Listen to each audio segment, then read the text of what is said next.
Folks, welcome into another episode of That Betting Show for August 8th, 2019. Your one-stop shop for all your sports betting needs. He's Teddy Severansky. Give him a follow on Twitter at Teddy_covers. I'm Donnie Seymour at Rightside VP. It is finally here for us. A full smorgasbord of NFL action. Week 1 preseason. But yesterday, Teddy, again, the same taglines we're talking about here. The Yankees mashed 5 more home runs versus the Orioles on Wednesday. Before we get to the NFL action, let's get to the hot topics, and right away off the charts, Teddy. Another 5 home runs in the Yankees in a blowout. And how about this one, Teddy? If you were watching, which quite frankly, I don't know who was watching this baseball game here. Chris Davis goes after the manager, Brandon Hyde, in a 14-2 loss. How about some of these stats here, Teddy? The Yankees hit 16 home runs in this 3-game series and had 52 total home runs versus one team, those Orioles, in 2019. It's amazing.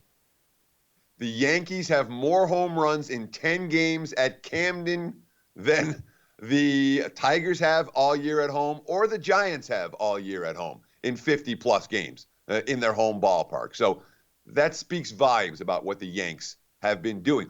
And what we say yesterday, right here on That Betting Show, we said no one wants to bet Baltimore. The wise guys don't want them. The public don't want them. The money's poured in on the Yankees all day. And guess what? No one did bet on Baltimore. This was not a good result for the house.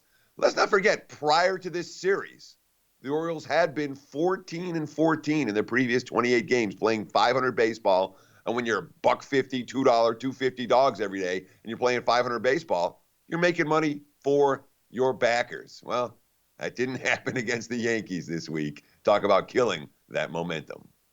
Yeah, talking about killing the momentum, how about killing your future payrolls as well? Chris Davis, as we've seen, getting a little bit angered in the dugout there. $160 million contract. Say, oh, he's probably up in like a year or two. That's an extended version, one of those Bobby Bonilla deals, and he just signed it in 2016. Good luck on those Orioles, especially in the AL East in the upcoming future. But let's get a look at another update that we've been keeping an eye on, which is quite frankly amazing, Teddy. We're talking about now 12-1, 13-1 tickets showing up there for the Mets in the NL wildcard race. You can't stop the Mets, but we do hasten and preface it by saying it's going to get a little bit harder for those Mets coming up here, but they're within a half game of that final wild card spot. The Diamondbacks, after grabbing 2 of 3 games from those Philadelphia Phillies, have now moved up as well. The latest wild card odds here, Teddy, to make the playoffs in the NL, Nationals -182, the Cardinals at an even +100, the Phillies +200, Mets 225, D-backs 280, and those Milwaukee Brewers at +300. So the Mets are about to play 24 of their next 27 games against fellow contenders. They will not be as hot after that streak as they have been over the last few weeks, playing nothing but bottom feeders. It helps to play bottom feeders in August in the Major League Baseball, and the Mets have taken advantage of that. We'll give them credit for taking advantage, but we're not going to put the cart ahead of the horse in terms of the Mets are that good or not. Well, we'll see a month from now. All that being said, when you look at this wild card race in the National League, let's see. The Phillies, we talked about them yesterday. When Jason Vargas is your second best starting pitcher, you're not a postseason team. The Mets are about to play 24 of the next 27 versus contenders. The Brewers have no starting pitching. The D-backs just traded away Greinke, sellers at the deadline. The Cardinals are on an 0-5 West Coast swing on their current road trip. So I pretty much decided it's the Nationals and nobody. There will be no fifth and no wild card team. Yes, I'm kidding. One of those teams will make it, but I don't know who.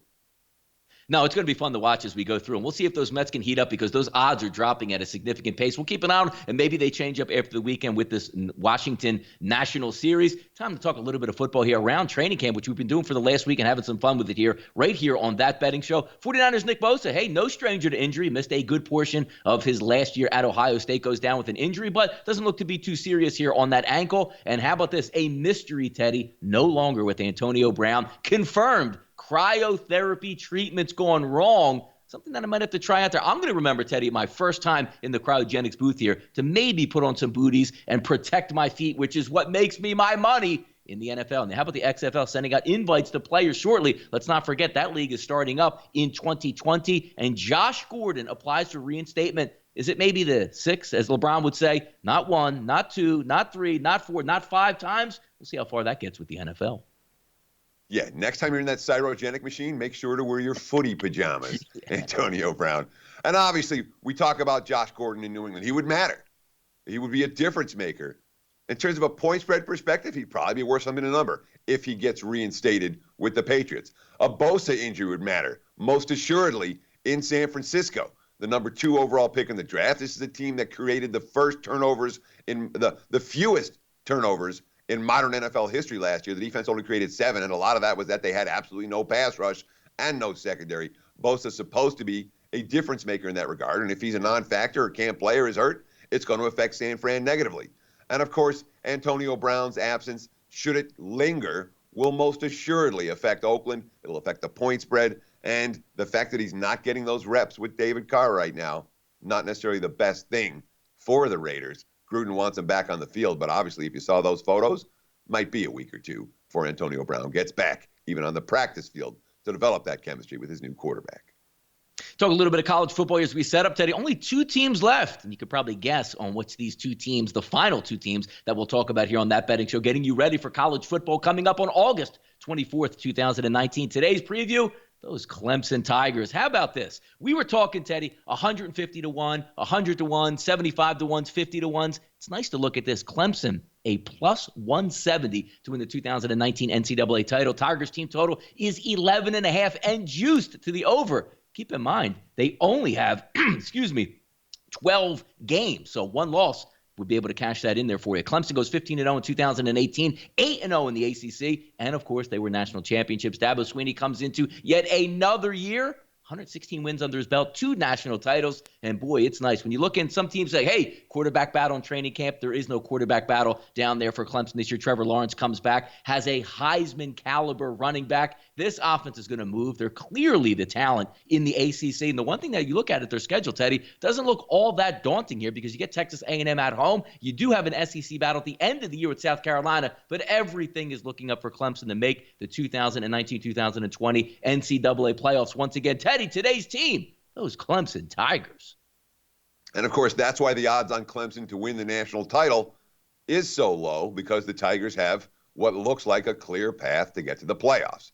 Playing in the ACC, which is not the SEC. Sorry, it's not. And I know they play a couple of SEC teams in terms of South Carolina A&M, and they'll probably have to play a third in the postseason should they get there.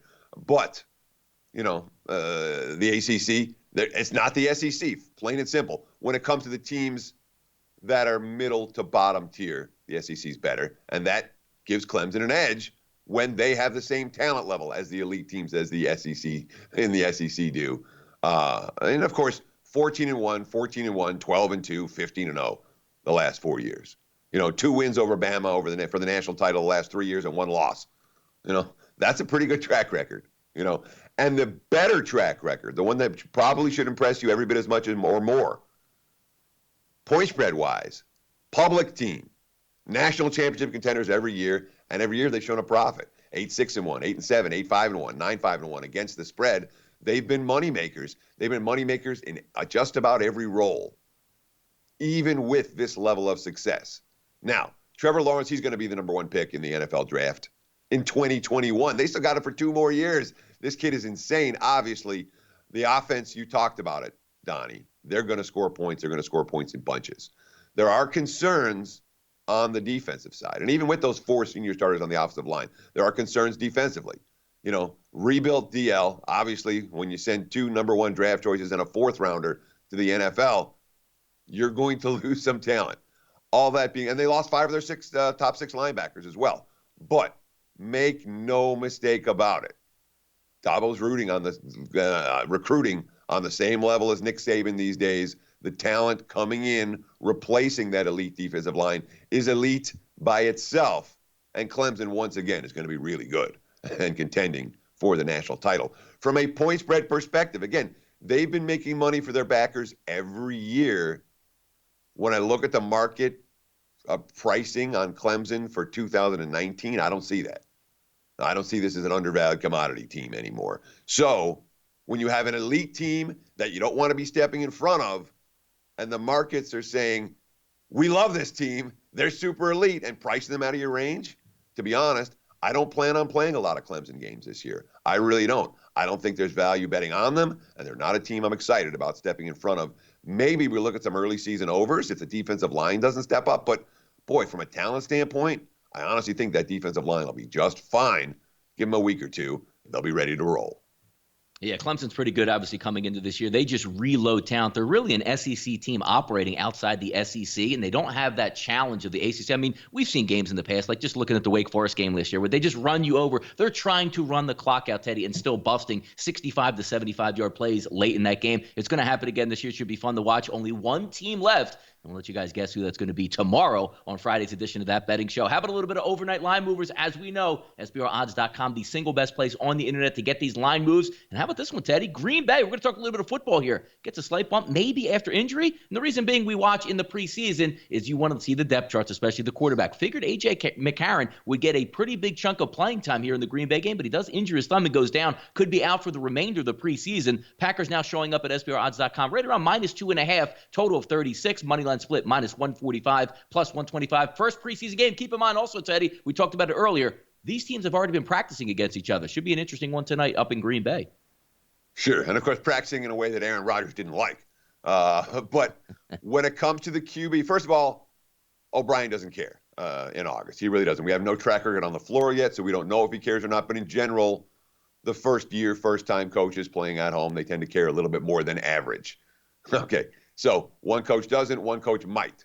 From a QB standpoint, obviously, no Deshaun Watson for Houston, no A.J. McCarron for Houston. So we're talking about the third stringer, Joe Webb, who's going to get the start for the Texans. Now, at one point in his career, Webb was bet on all the way in the preseason.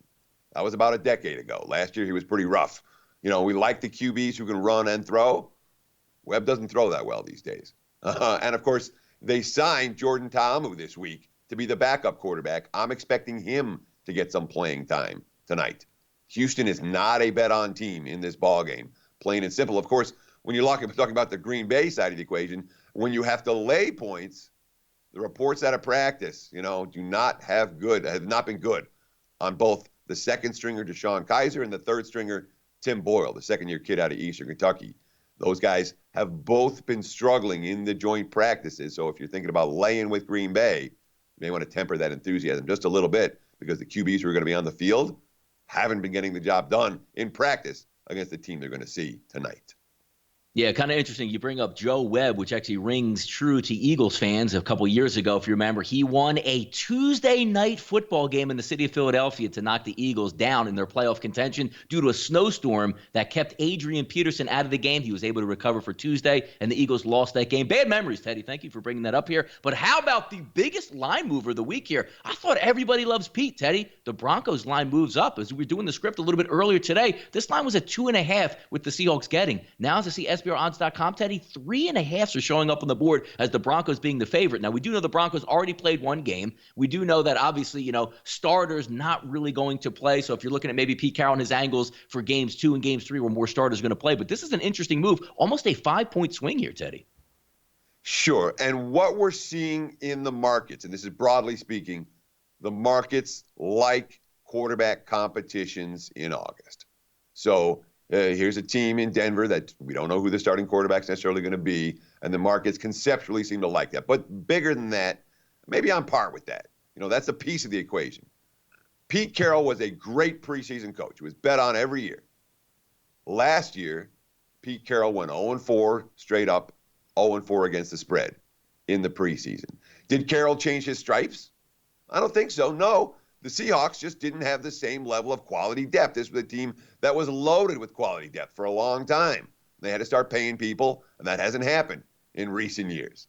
And the backup/third string quarterback position hasn't been good for Seattle, or wasn't good for Seattle last year. Well, that's a classic reason right there. Carroll's 0-4 straight up and against the spread last year is why I like bet against coaches in August. The coaches that don't care, they don't care. Dan Quinn doesn't care. All right? We know that. But the bet on coaches, the Carrolls and the Harbaughs, they're, A, the markets catch up, and B, you have situations where the backup QBs and the backup players aren't as good as they were. So the bet against, in my mind, more consistent long-term than the bet ons. And, of course, when you talk about who's Seattle playing today, well, there's a piece of this equation as well. Geno Smith will be the starter, and we'll get a quarter, maybe a half. Paxton Lynch the rest of the way. In general, we like veterans. These are two veterans who have not performed well in any recent preseason. that I can remember. And Smith is talking the talk. We'll see if he walks the walk tonight. Interesting line move for this one. Preseason total on the move in Arizona, Teddy. Highly anticipated, debut of Kyler Murray. What are we going to see out of Cliff Kingsbury? Now, look, the line goes from 35 to 37, which obviously it's still a low move, but it is on the move. I don't tell you, are people expecting to see game one Kyler Murray? And let's break out the complete playbook for the Arizona Cardinals at this point. But it is interesting that it moves up. The Cardinals favored at -2 with a total of 37. Both teams' first preseason games here, Teddy.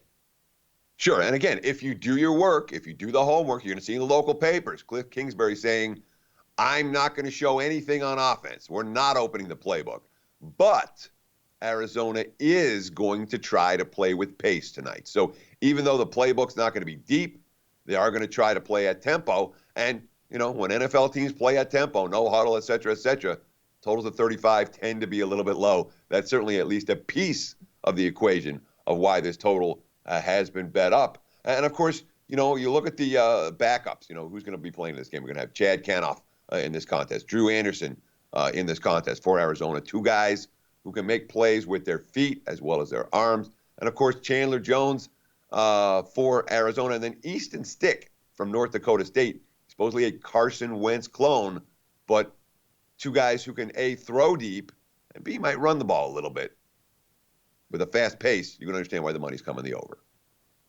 Watch what you bet here on That Betting Show for August 8th, 2019. Let's take a quick respite from the NFL. We're going to get to an interesting series that's going to pop up this weekend. These two teams are going to play 10 times before the end of the regular season, and those Twins are looking in the rearview mirror from those Cleveland Indians. We got about to pick them tonight. Checking out SPRodds.com, -105 with a total of 9. It's going to take place tonight at 8:10. So if you have that remote out there watching a little bit of preseason action, tune into this one. It's going to be a pretty good one. The Indians 68-46 on the season. Those Twins 70-44. Clevenger versus Gibson tonight, Teddy. Sure. I mean, Indians 39-16 in their last 55 ball games. Terry Francona, quote, I wish we were up.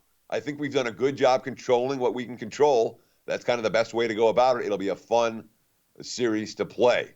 Talking about the Twins. They're really good. We know that. But they're right in front of us. It'll be a good challenge.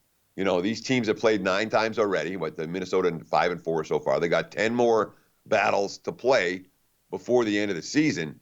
And yeah, this feels like a pick'em series. This feels like a pick'em game. We've seen the Twins lose, 9.5 games out of their lead over the last 2 months. But Kyle Gibson, the savvy veteran, I don't think there's any need to panic. I think if you ask anybody August 1st, especially Twins fans, they're 2 games up in the division. I think everybody is ecstatic. We're pretty confident with where we're at. We understand that if we go in and play our type of game and we play well, the pressure is not really going to be on us at the end of the day. Starting pitching matchup, Clevenger's been pretty good. He really has. But you want to talk about a team that's hitting right now. Minnesota's hitting. Nelson Cruz is on fire for that squad. Gibson, good quote to close it out. Best case scenario, we're up by 6 games at the end of the weekend, and everybody's feeling a little peachy. So it can swing both ways. We're still pretty confident in how we're playing. There's a really good team, and we're a really good team. It should be 4 really good games. I agree with the assessment. My reaction going to this series is these two teams are going to split or come close. I want a little zigzag here. Cleveland wins tonight. I'll look at Minnesota tomorrow, or vice versa. For game 1 of the series, it'll be a watch and learn, not a watch and bet. Yeah, it should be a lot of fun to watch as it goes on because you have 2 teams now that are really ramped up. They see the 10 games. So if you lose one tonight, you still got 9 games left. It'll be interesting to keep an eye on as it goes along. The Battle of Gotham. We're going to get back to football here. How about this one? Jets and Giants, with the Giants getting 2 points tonight and a hefty total of 32.5 money line split, -125 plus 105. Both teams' first preseason games. The Daniel Jones showcase. Does Eli Manning show up a little bit? Do we get some Sam Darnold action? It's a rivalry, but it's preseason, but it's football. It's back in our life. It's going to be live on the NFL Network, 7 p.m. tonight, Teddy. So let's talk about one of the concepts. I'm not going to go too deep into this game, but one of the concepts that we've talked about here on That Betting Show in the preseason is you're looking for coaches who are going to blitz. And the coaches who are going to blitz are going to give the other team problems because we're talking about backup offensive linemen and third-string running backs, and they miss a lot of blocks. So this is a situation. This is a game where the Jets have Greg Williams as defense coordinator. All he does is blitz. He's going to blitz in August and September and October and November. That's Greg Williams' game plan. On the other side of the equation, you have Daniel Jones, a rookie QB who has not performed well in camp, and then Alex Tanney, who's, I guess, a veteran and been around. He's okay. Kyle Lauletta, not a guy who I trust against blitzing defenses. It's not a pretty QB rotation for the Giants. And, of course, the reports out of camp, the Jets, all the reports, the energy they have. This squad's playing. They're feeling good. The reports out of the Giants camp have been, well, the Giants look very young. There's a lot of youth on this team. Jets are favored here for a reason. FITZMAGIC and ROSEN in game one, as we put there in the moniker there, versus ROSEN. Basically, it is going to be a quarterback battle right up to opening day. We'll see if the young kid ROSEN can steal it, but right now it looks like it's FITZMAGIC in the driver's seat. If we take a look at the Falcons, we already know they played one football game, and we took a look earlier at the Denver Broncos today. They're heavily favored. I shouldn't say heavily favored, but favored in their direction. This one, the opposite, money going towards the Dolphins, opened up at 2.5, now sits at 3.5 with a total of 35.5 down in South Florida today. We'll see who comes to play. You might get a little bit better quarterbacking from the Miami Dolphins. And again, Teddy, you've talked about it. Dan Quinn, we'll see if we win this game, but no big deal if we do lose it. A little bit of quarterback drama going on down in Atlanta as well. Falcons' second preseason game, Dolphins first, right here tonight, Teddy. Sure, and we have knee-jerk money for Miami in this game. The knee-jerk money, why? Because Dan Quinn's 0-11 straight up and against the spread his last 11 preseason games, and that matters. In addition, for Atlanta, remember those quarterbacks that we just saw last week? Well, I guess we didn't see Matt Ryan, but, Matt Schaub went, Kurt Benkert went. Not supposed to get much playing time tonight. 5 days ago, Atlanta signed Matt Sims, who was last a member of the Falcons in the preseason of 2017. He was in the practice squad in 2015 and 2016. He played in the AAF earlier this season. Well, that guy who just got signed 5 days ago was supposed to be the quarterback for most of the game tonight. So if you want to take your value with Atlanta, good luck with that. That being said, the knee-jerk money's for Miami. It's knee-jerk. There's a QB battle. Fitzpatrick, Rosen, Ruddock. That's a decent QB combo. Then again, you're being priced to lay points with a decent QB combo. No bargains anymore betting against the Atlanta Falcons in August. The market's well aware of Quinn's track record. It'll be interesting to see tomorrow the fallout of some of these games, see where some of these lined up, and certainly tomorrow on that betting show, we'll get you set up for the weekend. Off the mic segment here, Teddy. And the NCAA gets it wrong again. If you haven't been reading up on this, sometimes the decisions they make don't make any sense. Oh, gambling's going to hurt everything. Same thing the NFL used to tell us. But the one thing we can always count on with the NFL, Teddy, is that you do have an inactive report that comes out an hour and a half before the game starts. You know who's going to be playing in and out. So it creates, hey, we're going to hide a quarterback here or gambling information leaks out here. It's the same thing with Major League Baseball. Imagine, Teddy, we're watching the Oakland Athletics and the Minnesota Twins, and there's no lineup card. And you just have to guess like, oh, look who's pitching out there today. So the NCAA actually says they did research, and they're coming up with it where it says the effectiveness of player ability reports doesn't really matter or factor in. How about if you're just going to sit your quarterback on a suspension or a linebacker on a suspension or a running back on a suspension? It's amazing that the NCAA continues to trip themselves up here. No, it's not amazing. Tell me one decision the NCAA has made right in your lifetime. There's bad organization in sports. There's very bad organization in sports, and then there's the NCAA. When you think about an organization that doesn't get it wrong here, they don't get it wrong there, they get it wrong literally every single time. Decision after decision after decision after decision. And the NCAA is as corrupt as it gets. I'm not going to diatribe. Yes, they did it wrong. Yes, it's not what gamblers want. Yes, it's freaking annoying. Get it right, NCAA, but it's never going to happen. That is an organization. They are hopelessly stuck in the sand. They're, living in a world that, let's put it this way, it's not 2019. And meanwhile, we deal with it. It is what it is. Not stuck in the sand, Teddy. That's what we're not stuck in here at That Betting Show for August 8th, 2019. Your one-stop shop for all your sports betting needs. The NFL is back in our lives tonight. Enjoy it and watch it. He's Teddy Severansky. Once again, give him a follow on Twitter at Teddy_covers. I'm Donnie Seymour, right side VP. We'll be back tomorrow to set you up for the weekend and, more importantly, review these NFL games that are taking place on Thursday night. Enjoy. Good luck on your tickets, and we'll catch you tomorrow.